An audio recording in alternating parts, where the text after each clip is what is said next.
All right, looking ahead. So the Mets are on a very long road trip.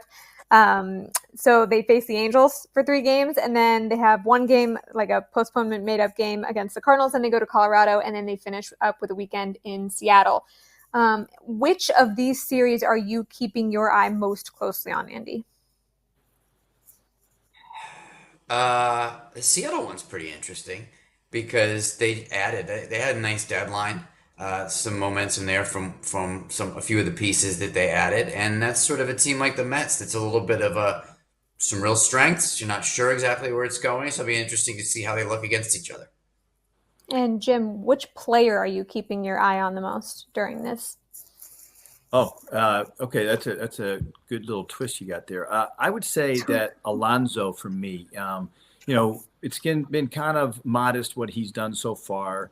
It's he as we've talked about earlier, he wasn't traded, so he's still here in the organization. I think he gets a chance to kind of catch his breath a little bit more, and realize he's here for the rest of the year. And you know what, the Mets need him to step up and start swinging the bat the way he's capable, and for the amount of money that he's going to try to command this winter. So I'm going to keep an eye on Pete Alonso. The other aspect of that is you're going to be facing off against some really good pitching in Seattle, really good starting pitching.